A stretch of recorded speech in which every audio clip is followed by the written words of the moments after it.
I was privileged to be a spokesperson in 2023 election. We came on board about 3 months. 3 months to the time. 3 months to the time, and we overwhelmed the whole system. And you're talking about more than 2 years. The people are the residue of power in a democracy.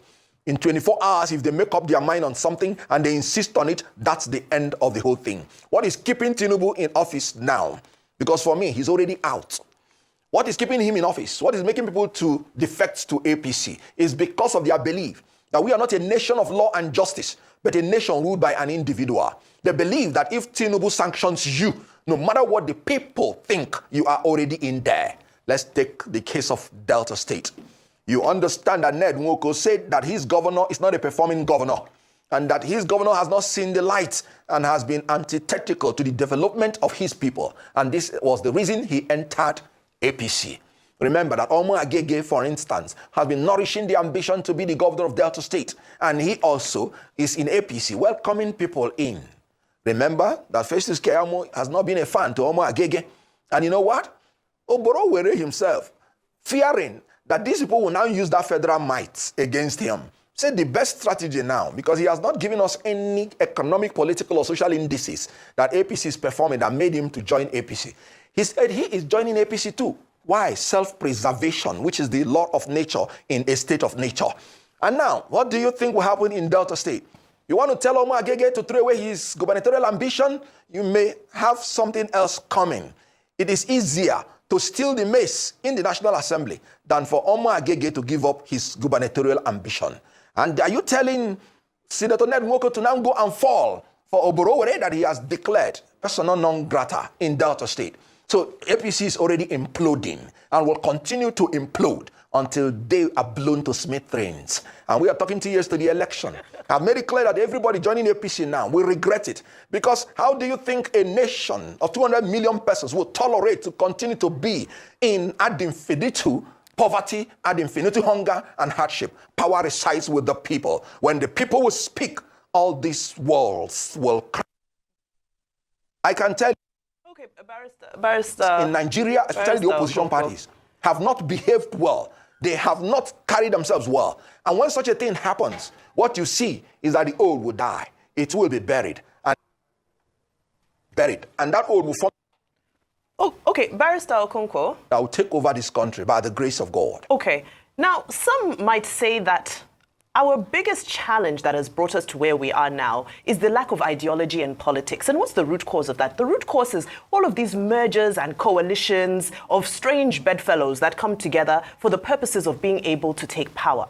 So what you're describing with APC sounds like an occupational hazard that will befall whatever coalition you're all putting together. Strange bedfellows, again, coming together strategically to try and take power.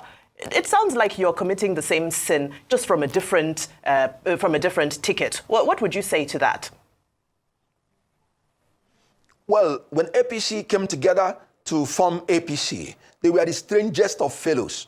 People from New PDP, from half portion of APGA, from CPC, from ANPP, and all other ACN.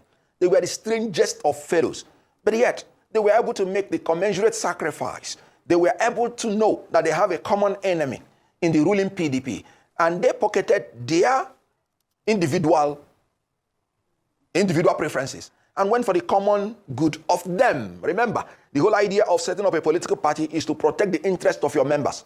They were able to harness themselves very well, organized a primary for their presidential candidates, all of them, in a purported free and fair election. And when somebody emerged, they supported the person and they won the incumbent. So the strangest of fellows can always come together when there is a national crisis as we have now, and they will pocket their individual ambitions for the collective good of the Barrister Okonkwo, if I may just interject. Yes. So, I mean, I have no doubt that elites are always able to come together to find common ground when it suits their interests. But my question here is really around the people.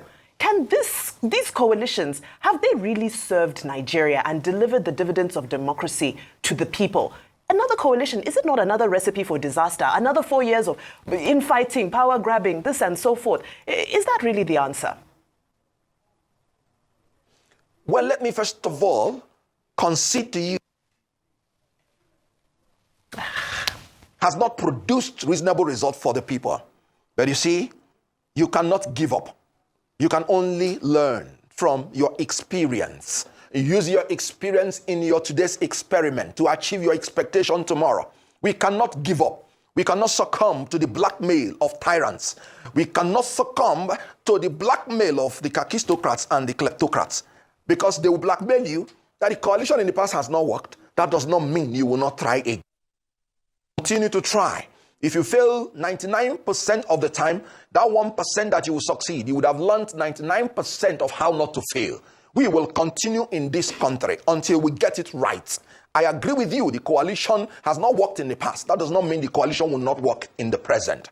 We will form a coalition, because you have to secure the ground first before looking for the mats. You have to get power before thinking about the welfare of the people. So what I have said personally is that I would not be buyable. I will not be purchasable. I will say my mind. Am I perfect?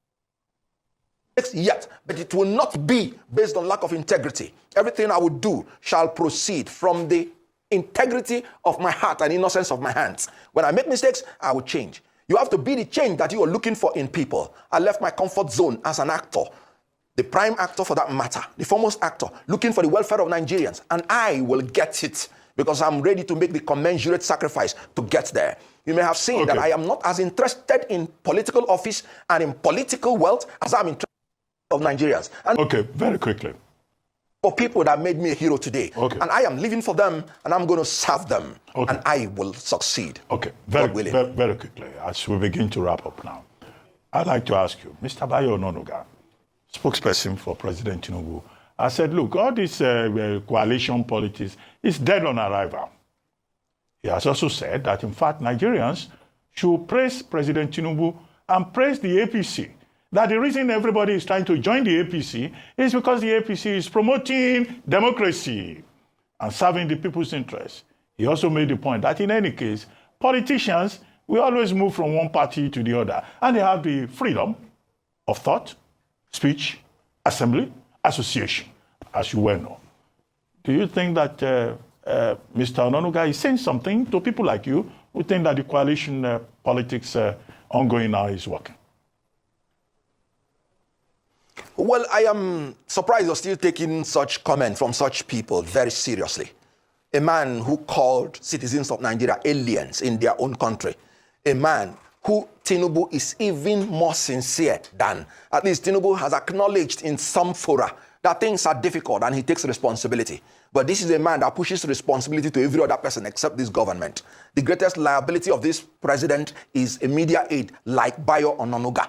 The World Bank report will say something. The inflation will say something. And they will go and rebase. Have you ever seen where they are rebasing inflation? Inflation means the rate of increase in prices of commodities and services over a period of time. And this government, I bought a bag of rice, for instance, in December, 109,000. And in March, I bought it the same price. And this government said they have rebased inflation and reduced inflation from 34% to 24%. I am not aware of any economics that performs like that. I know you rebase GDP when there are some areas you have not captured, which you are recapturing, and then you are rebasing inflation. What a dubious government. And you have a media aide that wants to sell everything, including sand as rice, to Nigerian people. Let me tell you, coalition, and let me agree that you cannot blame the ruling party for any perfidy in the opposition party. It is a legitimate political attack, a legitimate one for that matter, for the ruling party to use every means that is peaceful and not by force to see whether they can bring confusion in the camp of the opposition. Blame the opposition if they cannot gather themselves together.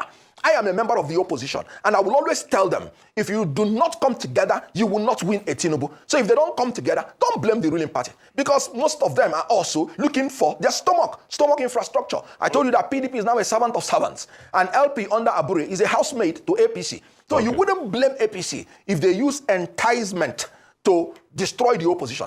But you will blame APC for not giving Nigerians good governance. And because of that, Nigerians will determine who will govern them. Let me tell you, they are relying that they will write results. People going into APC is because they want to come under self-preservation of writing results. That's why I say, if you separate man from law and justice, he will become the most savage of beasts. Without it, Tinubu is already gone. Thank you very much. And we will fight, everybody should fight, that the will of Nigeria should be secured when they go to vote in 2027. Thank you. Tinubu will be out. Thank you. But if I may defend the economists, I think many of them are into voodoo.